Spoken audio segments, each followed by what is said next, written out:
Brandon, it's great to see you, man. It's so good to catch up with you again. It blows my mind when I think about the first time we met was at Wetlands, one of your earliest shows in New York City. And I remember just you being one of the coolest, most positive guys that I had met in that period of MTV early on. And I remember saying, God, I don't know if I love this band, but Brandon's such a cool guy. And that was one of the things that I took away, you know, and that started a friendship that's been going now for, 25 years, something like that. It's been a long time. I appreciate that, man. And I had the same feelings about you. You were always so kind to us and to me, and we so appreciate all your support over these years, man. We can't thank you enough. Yeah, I appreciate that. Thank you so much for saying that, Brandon. Brandon, it's very exciting. The new single, Pocket Knife. I want to talk to you about this because, first of all, lyrically, the lyrics in the single are really cool. I love the idea of it talking about, that kind of the darkness, but a pocket knife to cut out so you can get to the light. The lyrics are really. So can you talk to me about this? Because this is kind of inspired by like a personal thing from when you were a kid, right? Can you tell me about that? Yeah, absolutely. When I was very young, probably not dissimilar from a lot of kids, as you're growing up and you start, you have your first nightmares when you're a kid. It can be quite terrifying because our brains don't really recognize dream time from reality as well as they do. And even as adults, when we have, a frightening dream, it can be jarring. It can throw you for half of a day. So I used to have some, really bad dreams that would, basically just scare me to death. And I was very fortunate to be in proximity to my mom was reading Carlos Castaneda, and she had just finished reading The Art of Dreaming. And so if I'm remembering correctly, that's where she got the technique from. She basically I would wake up scared, and the next day she would try and talk to me about what was going on in my dream time. And she said very matter-of-factly, next time you're in a bad dream, just look at your hands and then move your hands in your dream. And then you'll have control over your dreams.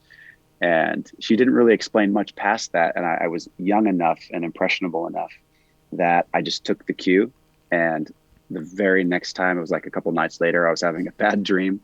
And I was like, oh, and I started feeling all this anxiety and in the dream, and I just looked down at my hands and I moved them, and then my life literally changed after that moment. I think I was maybe 7,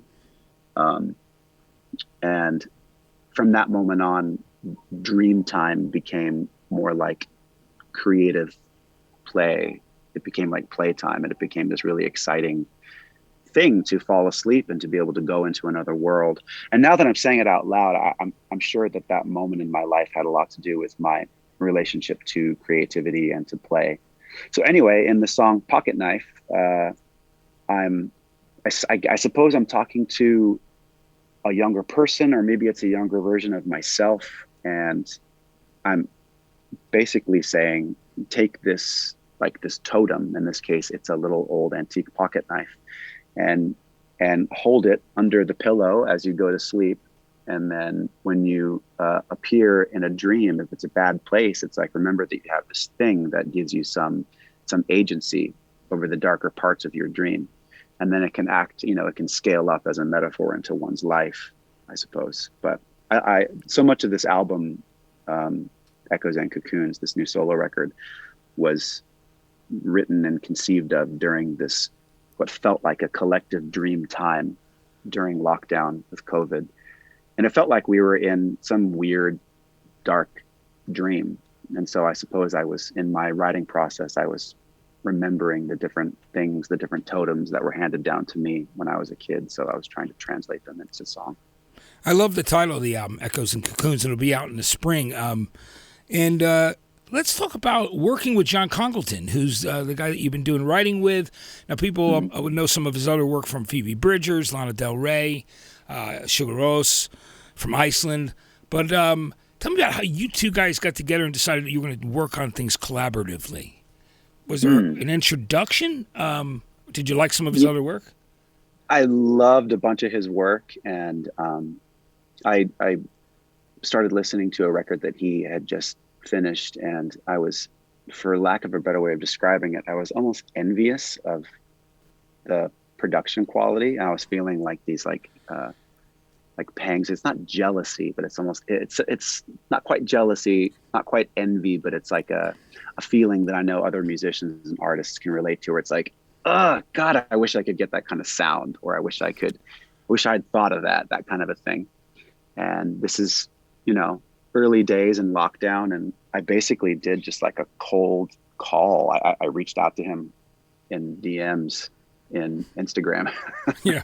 I slid into his DMs and not expecting him to write me back. And he wrote me back, and we just started chatting. And I had a bunch of song ideas that I was playing with, and he had a bunch of musical ideas that he had been playing with that didn't have lyrics or melodies. And so we just kind of put our heads together, and it was really fun and very unusual way to make a record, because we never even met in person until after the record was mixed. And then things started to kind of lift as far as restrictions around COVID were concerned. And so we went and met for a coffee, and it was like, good job. We should make a record once in the studio together. That should be fun. Yeah. That's great that it worked out to work with him on this record. And we can't wait to hear a lot of the other material as well. One of the things you were talking about your mom reading books and, and talking to you about different techniques. One of the things that's always stuck with me, and I know you and I have talked about this before, but not in a long time probably. It might have even just been in passing conversations, but I'll never forget being on a cart with Sharon Osbourne during Ozfest. And one of the things she said, she was talking about a band who was giving them her a hard time over something with catering. And she was like, Sharon, she just will just like, whatever. She just cut those guys down. But she goes, one of the nicest people and the people I like the most on this tour is Brendan Boyd of Incubus. And she goes, one of the things that I found really interesting about Brandon was that he would be, instead of being out partying and going and just getting insane, you would be doing a lot of reading. So you would bring a lot of books on the road. And it was something I think that you and I talked about that you've done on tour, for many years. I get the feeling, can you explain that to me? Was your mom one of the people that literally inspired you to become a great reader that you are? And that's the first part of the question. And the second part is, for your fans, are there any books that you would say are things that, are so near and dear to you that you want to share those books and tell people what a few of those are that mean so much to you, that have had a big impact? I love that we're talking about books, Matt. This is awesome. Yeah, it's cool. Books have been a huge part of my life for as long as I can remember. And I'm sure that it had something to do with both of my parents' influence.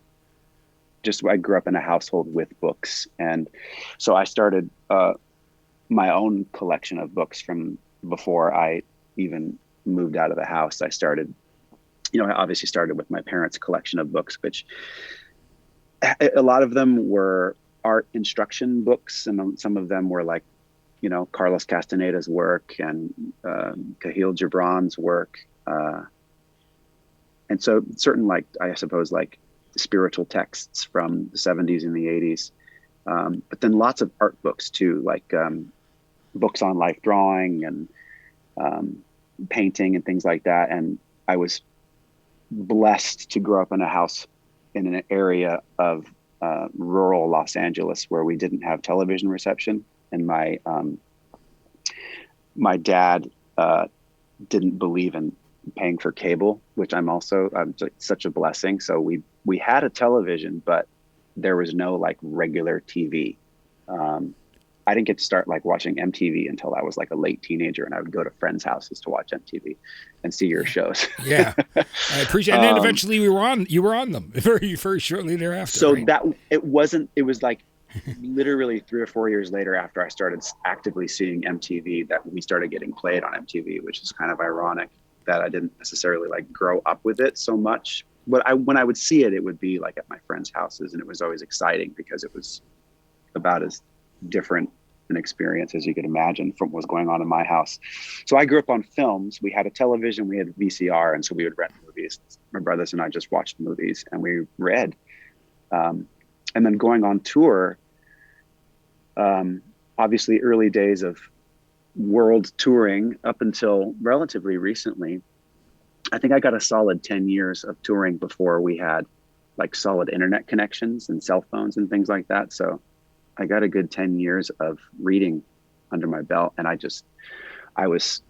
still have kind of an insatiable appetite for information. I'm a very curious person in lots of different ways. So with all of the downtime with touring constantly, whether you're on airplanes or buses or riding in cars, I started seeing how that downtime could be one of two things. It could be destructive or constructive. And I decided to just read the room really quick when you're on any sort of big tour as a kid. And most people are kind of very quickly destroying themselves. They're using that downtime to smoke and drink and drug their way into oblivion. And it became obvious to me from a very early age where that would lead. So it just wasn't the decision for me. And it's not as if I didn't imbibe every once in a while or celebrate every once in a while, but it just seemed like an amazing opportunity to read a lot. And because I dropped out of college to be in a rock band, it was like, I should probably read a little bit, you know? Yeah. That's great. Are there, so those are kind of books that you read, and you said you also watched a lot of film. What kind of film were your parents turning you on to? Was it almost in an interesting way, like a film study where they'd go, oh, this is such a great film from the 60s or from or a great 70s drama or some film noir? What kind of stuff were you watching? Was it just everything or? It was everything. It was definitely like just a Wild West kind of situation. I saw films that I shouldn't have seen way too young. Like I saw The Shining when I was like 7. Yeah. I remember it absolutely destroyed me. Like The Shining destroyed me. I was terrified of being by myself in a long hallway. Yeah.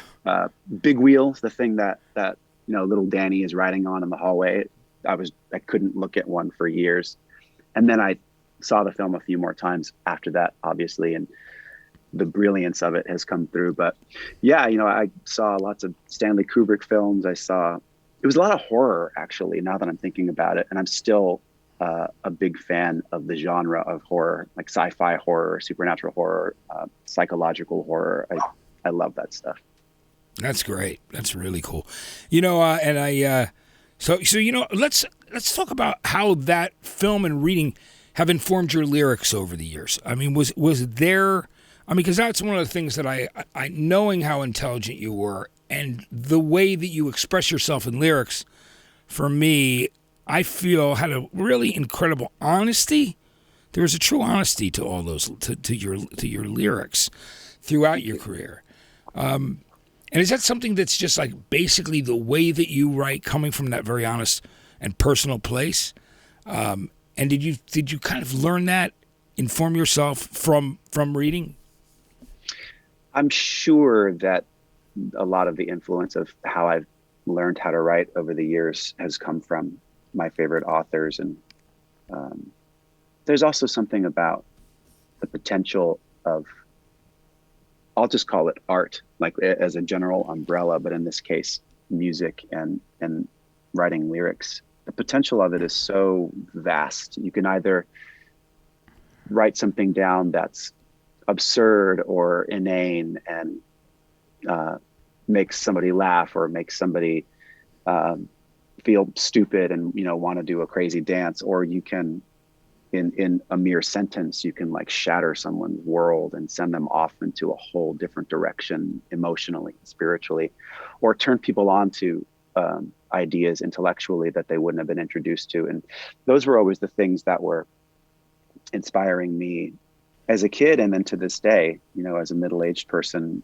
I sometimes will hear a song lyric where it just, if you were heading in a certain direction, it just like knocks you off in another direction. And there are books that are constantly coming out from contemporary writers where you thought a certain way about the world and your place in it until you read that one paragraph. And to me, that kind of that inherent potential in art and in literature, in movies, in in music is so exciting. And it's something that to me is a very noble pursuit, to want to do well and to want to hone as a craft and get better at, and constantly get better at, and never actually say to yourself, like, I'm good, I did it, like I am good now. Like I to me, that's not interesting. To me, it's interesting to be like continuously curious, to never give up on like digging. I always call it like the process is like digging in a sandbox that has no bottom. You know? Yeah, it's like mining, right? Exactly. Yeah. So, I can't believe it's been 20 years, since Morning View came out. Just recently, we just celebrated the anniversary of Morning View. And, I've driven up there on Morning View Drive near where you recorded. And, I can't, the minute I'm there, of course, I can't help but think of the songs from that album. 'Cause such a great record. You know what I mean? It was your fourth album. Thank you. And when I hear a song like Nice to Know You, and the way it breaks down in that breakdown right before the chorus, where you haven't felt the way I feel today, that whole, and just the feeling of that lyric and the music in that song and kind of where it takes you reminds me of everything around there. Looking back on that album 20 years ago, I remember you saying to me that there was this beauty of being able to get up every single morning and go to the beach, and it was very inspiring. Talk to me about one of your favorite memories of that period of making that record. We just had this, like you were saying, we just did the 20th anniversary live stream. And it was so fun and exciting, but also kind of like weird and nostalgic to be back up there in the same room where we wrote and recorded that record, and to be playing those songs in that room again. But for me, the memory that was the most resonant and lasting is driving from, if you're coming from the valley and you come up PCH and then you turn onto Morning View Drive, it's just seeing the beautiful landscape up there in like northern Malibu. And the further north you go, the less populated it becomes. And you could just go for a drive, and you start to just feel that kind of beautiful vastness of this part of California. And it's inspiring. It's almost like your brain feels less crowded. And for me, it was an amazing experience at that point in my life, being about, I think I turned 25 when we were living in that house. And it was a very kind of busy time in our collective lives as a band. Things were going very well, but it was also a very busy time in my mind and in my experience. I was going through a pretty heavy breakup, having been gone so much on the road. Being on the road all the time isn't necessarily great for personal relationships, unfortunately. But so I was going through this breakup, but then I would start driving towards the Morning View house. And it was as if the kind of chatter in my brain would sort of lift as I got further and further north. And then so we'd get into the house, and then eventually I was, living there with the guys and sleeping there for most of the experience. And all of the chatter of life would kind of drift away, and it just became all about art, which is such a fun experience, to be able to immerse yourself completely in a creative project with your friends, and have your kind of sole responsibility be like, just make cool stuff today. Yeah. That's it. Yeah, exactly. And it certainly worked out that way, which is great. I mean, Yeah, I hope so. It's such a great record. And speaking of art, I love that listen, everybody, you're a painter, you're a philanthropist, and you started this really cool thing. You started this Moonlight Arts Collective. And let's talk about that. I love the name, first of all, because I thought of it like, I don't know if I was on point, but I thought Moonlight Arts Collective, because a lot of you were moonlighting. I mean, art's always been a part of what you do, but am I right? Was that kind of the vibe? Yeah, it's sort of a tongue-in-cheek nod to artists like myself we might know from music or from film or sports, whatever, but then they come home and they moonlight as painters or photographers. And there are so many of us out there who are like kind of multifaceted, multidimensional artists. And to me, it's something to be celebrated. So I've just been the idea at first was just like, find the others, like, where are you? I know you guys are out there. Yeah. Like, let's hang. Let's make cool stuff together. And it's been a really interesting process to, be doing like reach outs to different multidimensional artists and see a lot of people's excitement about doing fine art print releases. And so our first releases start in mid-January, so coming right up. I love that Mark Mothersbaugh from, of course, Devo and, all the incredible stuff he's done with TV shows like, Nickelodeon. And yeah, he's amazing. I'm just an incredible artist is a part of this as well, because I know that you were, I'm sure as a young kid, I was a fan of Devo, you know what I mean? You were growing up and then, Yeah. When he said yes, it was when he was like, yeah, that'd be amazing. I'd love to. I was like, really? I don't know why. Oh, okay, amazing. Let's do this. Yeah, to me, he's sort of he's like he's an artist in every sense of the term. And I look up to him so much, and I can relate to his experience so much, because it's like music is an important part of the experience, but it's one branch off of a larger tree. And Mark Mothersbaugh has always been able to kind of unabashedly celebrate the whole tree as opposed to just one branch. Absolutely. Kind of like Danny Elfman in that way, too, where he went and started exactly. Right? You know? Exactly. And I love that because they both went in that direction, which I think is very cool. Hey, before we wrap, though, Brandon, can you tell me a little bit more about the tracks that we're going to be coming out on the album? Is there some more, how many songs is it? Have you decided yet? Are you guys still deciding on the amount of tracks? And oh, no, it's a full record. It's going to be the plan as of now. I don't know if I'm supposed to be announcing this, but whatever. We're going to release a single every 4 to 6 weeks. Yes. And we'll probably do 4 or 5 singles before we drop the whole record. So if I'm doing my math correctly, that would put the record, that the full album would come out sometime around March. Yeah. I could be wrong about that, but there'll be a single kind of consistently until then. That's great. I love that it's the first release on my friend Joe Guzik's label, because Joe I've known for, ever. Oh, cool. You know? Yeah. He's I'm such excited a good about working dude. with him. Yeah. Yeah. So it was really when he said, hey, man, I got Brandon Boyce. I'm like, that's awesome, because, I just I was very excited about it. Brandon, this is great. So can I just ask you, do you plan on taking this out, even if it's just limited shows? Do you plan on touring on this at some point? Is that in the cards? I think, I haven't got that far into it yet. Like so many other things in this sort of larger creative process, a lot of it is like you just make things that feel good to you, and then you present them, and then as the necessity arrives, you sort of go to that. I would love to perform these songs live. It would be really fun. So I'll keep you posted. Incubus is going to be on tour next year. I'm excited about that too. Least. Yeah.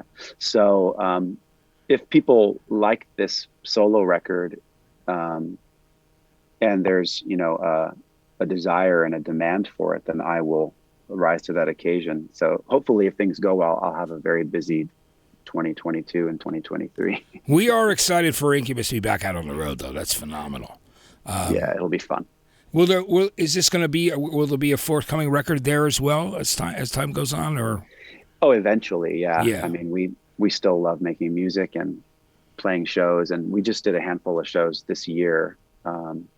Purposefully kind of kept it light just because we didn't know what COVID was going to allow. Yes, yeah. It's a strange, brave new world out there for touring bands as a result of COVID. But so we dipped our toe in. We had a couple of little fits and starts. COVID found its way into our band camp, which was unfortunate, but we were able to, make up the shows and come back out, and everybody's happy and healthy. So next year we'll be doing some shows, and what would be funny is if Incubus goes on tour and then I open for Incubus with the solo record. Yeah, that would actually be pretty cool. You know what I mean? How do you feel about your voice holding up for the whole night, though? That's what do you think?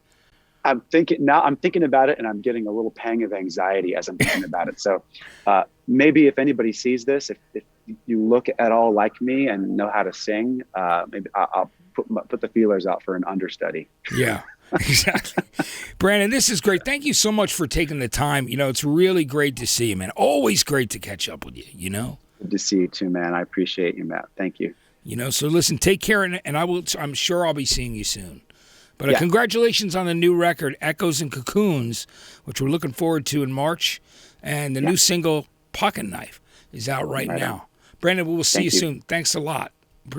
Thanks, brother. All right, you got it. I'm Matt Pinfield. It's KLOS New and Approved. Brandon Boyd, thanks so much for watching.